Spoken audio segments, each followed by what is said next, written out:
সকলকে সুপ্রভাত জানাই আরেকবার। গত পর্বে আপনারা দেখেছেন আমাদের ফাটার এভিয়েশন সেন্টারের ট্রান্স ভারত হেলিকপ্টারের বোর্ডিং।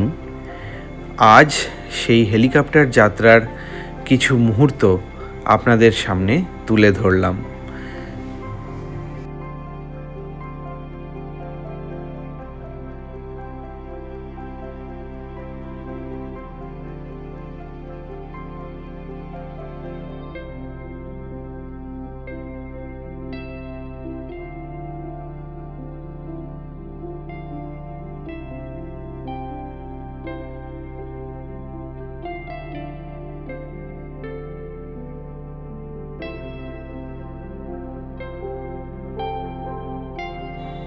জীবনে ফ্লাইটে চড়ার অভিজ্ঞতা অনেকবারই হয়েছে, তবে হেলিকপ্টার চড়ার অভিজ্ঞতা এই প্রথম।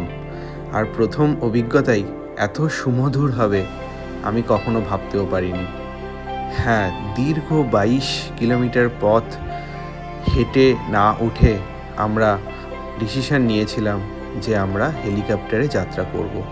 হ্যাঁ, সত্যি সেই 22 কিলোমিটার পথ মাত্র 6 মিনিটে, বন্ধুরা, মাত্র 6 মিনিটে আমরা পৌঁছে গেলাম।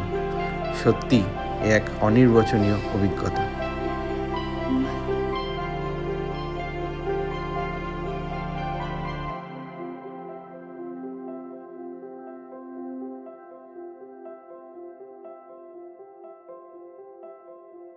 আমরা 6 মিনিটে কমপ্লিট করলাম। এই সবে নামলাম আমরা কেদারনাথ এভিয়েশন সেন্টারের হেলিপ্যাড গ্রাউন্ডে। আপনারা আমার পেছনে দেখতেই পাচ্ছেন, এখানে হেলিকপ্টার আমাদের ড্রপ করেছে। এটা ড্রপিং পয়েন্ট। এখান থেকে আমাদের হোটেল 1 কিলোমিটার, আমরা হেঁটেই যাব। কিন্তু বললে বিশ্বাস করতে পারবেন কিনা আমি বোঝাতে পারবো না হয়তো। মানে এখানে টেম্পারেচার অত্যন্ত লো এবং আপনি দেখতেই পাচ্ছেন আমি জ্যাকেট পরে আছি। তবে এক অদ্ভুত নৈসর্গিক ফিলিং, মানে এখানে না আসলে আপনি সেটা বুঝতে পারবেন না। আর সবাইকে স্বাগত জানাই, দয়া করে লাইফে একবার অন্তত এই ধামে ঘুরে যাবেন।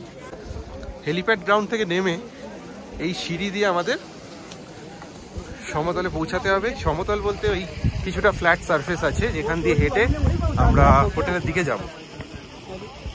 আপনাদের দেখাচ্ছি ফ্ল্যাট সারফেসটা। हाँ, आपको वहीं कमरे तक ले चलते।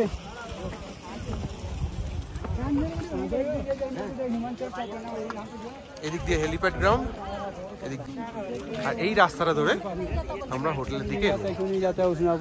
হোটেলটা কেমন কি পেয়েছি সেটা আমি আপনাদের সবাইকে জানাচ্ছি পরে। এই সেই রাস্তা, এখানে ঘুরে আপনারা দেখতে পাচ্ছেন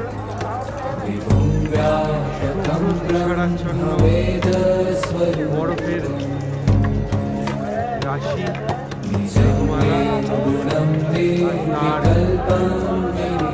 চারিদিকে ঘিরে রয়েছে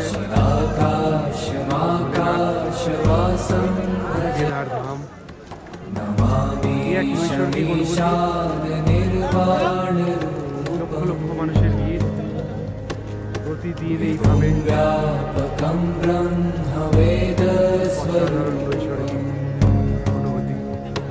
এখানে মেঘ দিয়ে ঢাকা রয়েছে, মানে পেছনে বরফাচ্ছিত পাহাড়টা দেখা যাচ্ছে না। মেঘ সরে গেলে অসাধারণ।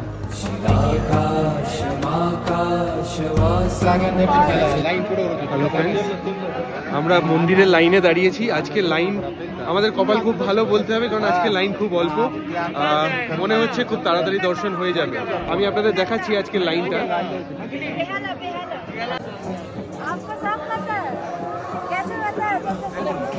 আমরা একদম কাছে চলে এসেছি মন্দিরের। খুব সম্ভবত দর্শন খুব তাড়াতাড়ি পাবো।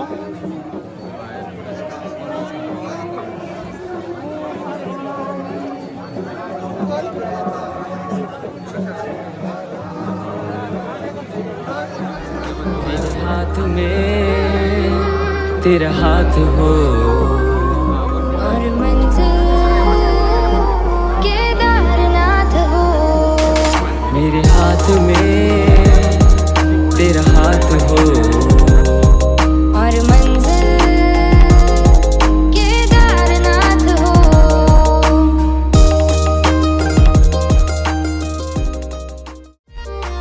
हाथ में तेरा हाथ हो और मंजिल केदारनाथ हो। मेरे हाथ में तेरा हाथ हो और मंजिल केदारनाथ हो।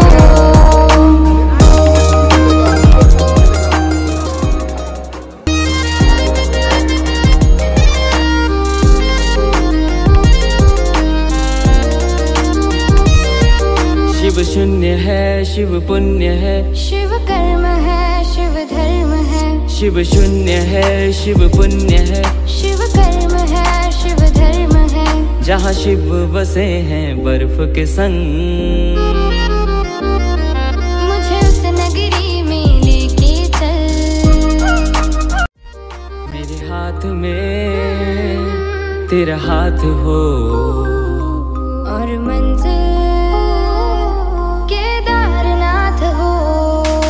मेरे हाथ में तेरा हाथ हो और मंजिल केदारनाथ हो।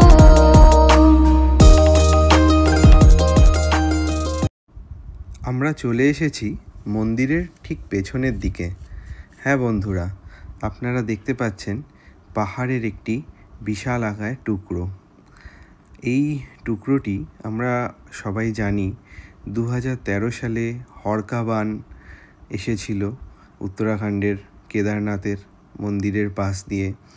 এই পাহাড়ের পাথরের টুকরোটি ওই হড়কা বানের সাথেই ভেসে এসেছিল এবং ঠিক মন্দিরের পেছনের দিকে মন্দিরের আয়তনেই এসে থেমে গেছিল।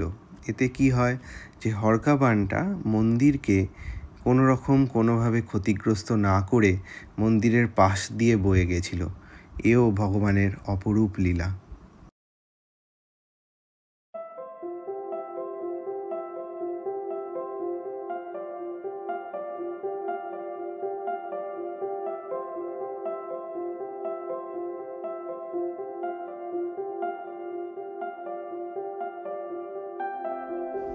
মন্দিরের খুব কাছেই কেদারনাথ মন্দিরের প্রতিষ্ঠাতা শঙ্করাচার্যের মূর্তি স্থাপিত হয়েছে।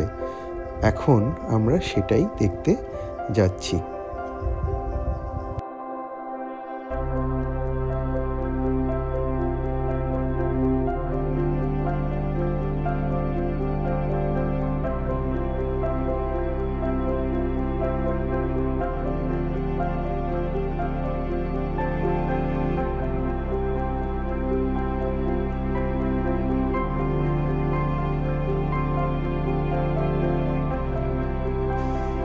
শঙ্করাচার্যের স্ট্যাচু এটা আমরা দেখতে পাচ্ছি। এটা নিচে গিয়েও দেখা যায়, এই যে ওখানে ওনাকে টাচ করছেন একজন, সেটা আপনারা দেখতে পাবেন। নিচে গিয়েও দেখা যায়। এইটা এই মন্দির থেকে খুব বেশি দূরে না, এই মন্দির আর এইখানে হচ্ছে এই রাস্তা দিয়ে এসে এই স্ট্যাচু, এই যে এখান দিয়ে ঢুকে এই রাস্তা দিয়ে ঢুকে স্ট্যাচু দেখা যাচ্ছে।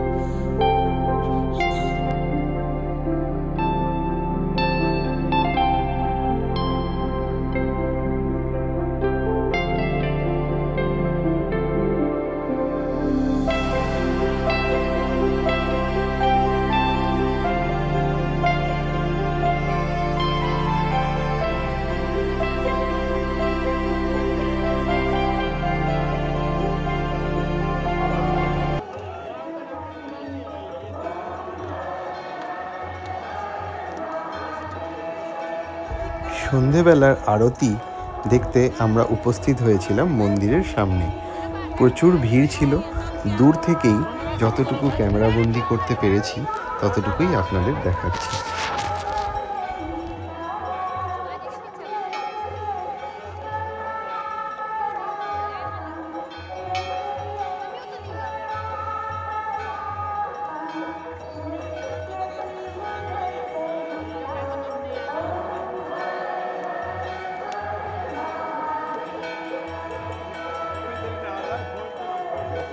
সুপ্রভাত বন্ধুরা,